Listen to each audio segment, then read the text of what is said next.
Donald Trump ने Israel को नर्म पड़ने के लिए मजबूर कर दिया है। नेतन्याहू से बातचीत के बाद डोनाल्ड ट्रंप ने बहुत साफ साफ कहा है कि वो ईरान पर हमला बर्दाश्त नहीं करेंगे।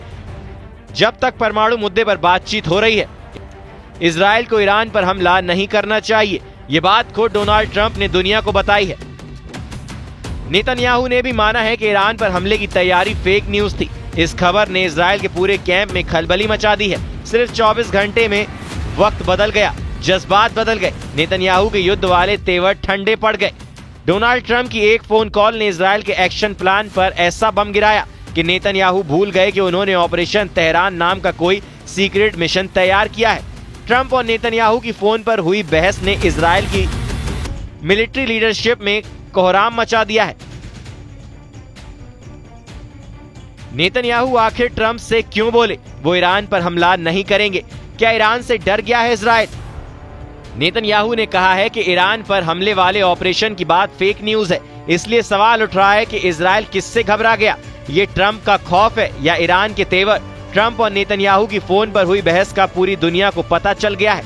पिछले एक महीने में दुनिया ने डिएगो गार्सिया में B-2 बॉम्बर भी देखे हैं और ईरान के आसपास अमेरिका का बैटल ग्रुप भी देखा है। लेकिन अचानक केमिस्ट्री बदल गई है। अमेरिका से इजराइल तक और यूरोप से अरब वर्ल्ड तक मीडिया में छप चुका है कि ट्रंप ने नेतन्याहू को कहा है कि ईरान पर हमला नहीं करना, ईरान से दूर रहना, नहीं तो अमेरिका इजराइल का साथ नहीं देगा। ईरान पर हमले को लेकर ट्रंप और नेतन्याहू के बीच क्या क्या बात हुई, ये बात खुद ट्रंप ने बताई है और डिटेल में इसका जवाब दिया है। ट्रंप ने प्रेस कॉन्फ्रेंस में ईरान पर पूछे गए कटीले सवालों को लेकर क्या कहा?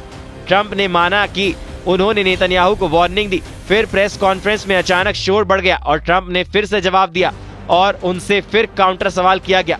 अमेरिकी राष्ट्रपति डोनाल्ड ट्रंप का कहना है कि मैंने उन्हें कहा था, लेकिन ये चेतावनी नहीं थी। मुझे नहीं लगता कि ये सही है। हम प्रयोगशाला को उड़ा सकते हैं, लेकिन कोई भी तब लैब में नहीं होगा।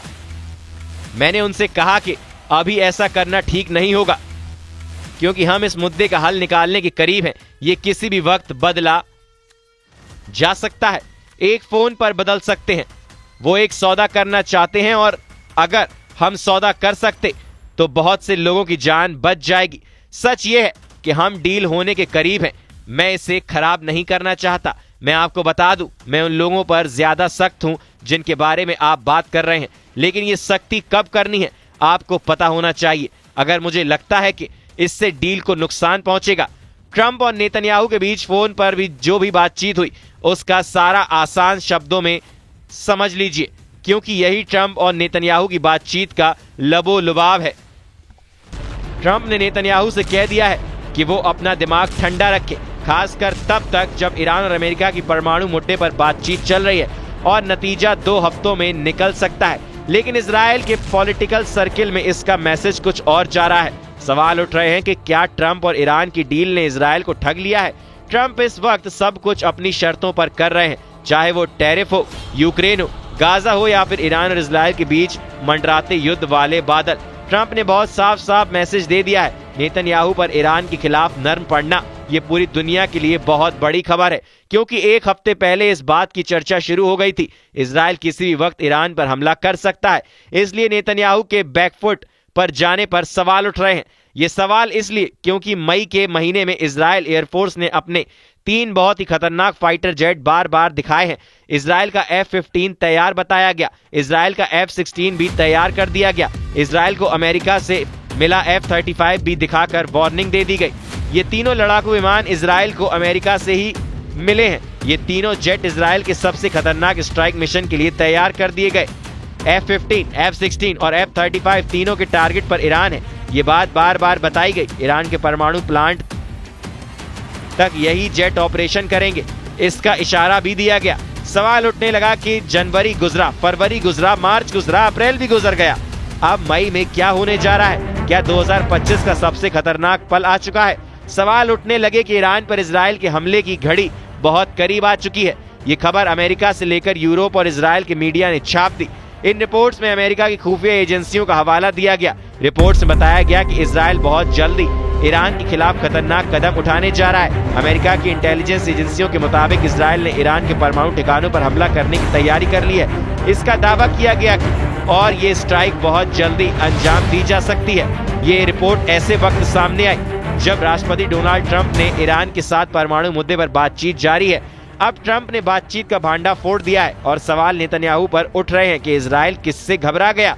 ये ट्रंप का खौफ है या फिर ईरान के सख्त तेवर हैं, जो नेतन्याहू को ऑपरेशन ट्रू प्रॉमिस जैसे हमले की वार्निंग पहले ही दे चुका है। इजराइल हो या फिर अमेरिका, ईरान ने किसी भी हमले से निपटने के लिए पिछले 5 महीनों में बड़े पैमाने पर तैयारी की है। 5 युद्ध अभ्यास कर चुका है और हर मोर्चे पर यह साबित करने की कोशिश की है कि उस पर हुआ हमला बहुत ही खतरनाक जवाब की वजह बन जाएगा। लेकिन ईरान में कई टारगेट हैं जो इजराइल की लिस्ट में है। ईरान को सबसे बड़ा खतरा अपने परमाणु अड्डों को लेकर है। ईरान को खतरा उसकी सबसे बड़ी ताकत मिसाइल बेस को लेकर है। ईरान को खतरा उसकी सबसे बड़ी फोर्स रेवोल्यूशनरी गार्ड्स को लेकर है। ईरान को खतरा उसके तेल के ठिकानों को लेकर भी है, जिस पर इजराइल की नजर गड़ी हुई है। ये चारों ताकत इस वक्त इजराइल के टारगेट पर है। ईरान को ट्रंप से बातचीत के दौरान ही इस बात का एहसास हो गया कि नेतन्याहू कुछ बड़ा कर सकते हैं। सवाल शुरू से उठ रहे हैं कि क्या अगले 24 घंटे के अंदर ईरान और इजराइल के बीच जंगी तूफान आ सकता है। 24 घंटे के अंदर ईरान और इजराइल के बीच टक्कर नहीं, क्या बड़ी तबाही वाला युद्ध शुरू होने वाला है। इजराइल से लगातार अटैक की धमकियां आती रहीं, इसलिए ईरान के बड़े बड़े कमांडर भी एक्टिव हो गए। ईरान में army commander major general Sayyed Abdul Rahim Mousavi ने कहा है इजराइल की हैसियत नहीं कि वो ईरान पर हमला कर पाए। अगर इजराइल एक और ऑपरेशन टू प्रॉमिस चाहता है तो ईरान पूरी तरह तैयार है। इस बार ईरान इजराइल का फुल एंड फाइनल करने की बात कर रहा है। ईरान की बेचैनी उसी रिपोर्ट को लेकर है जो CIA अफसरों के हवाले से छापी गई। रिपोर्ट ये कि मई के आखिरी दिनों में इजराइल ईरान के खिलाफ कोई बड़ा कदम उठा सकता है।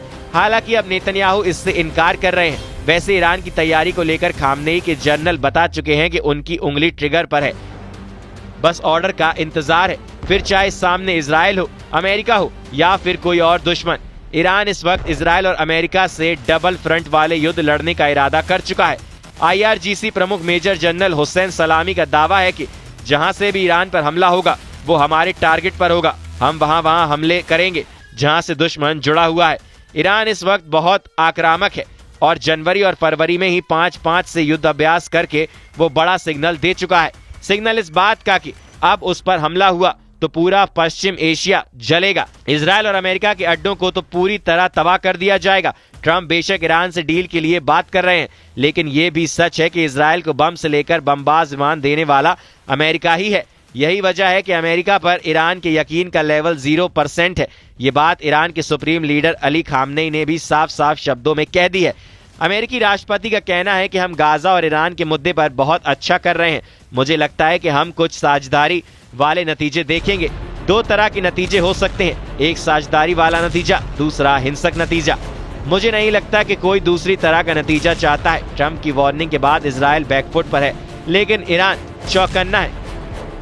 खामनेई और उनके तमाम कमांडर इजराइल की सीक्रेट ऑपरेशन को अंजाम देने वाली रणनीति बहुत अच्छी तरह समझते हैं। इसलिए ट्रंप अभी भी जो भी कहें, नेतन्याहू चाहे नर्म दिखें, लेकिन ईरान के सामने उसका परमाणु कार्यक्रम है जिसको वो हर हाल में बचाना चाहता है, फिर चाहे वो बातचीत से हो या फिर इजराइल की स्ट्राइक का जवाब देकर।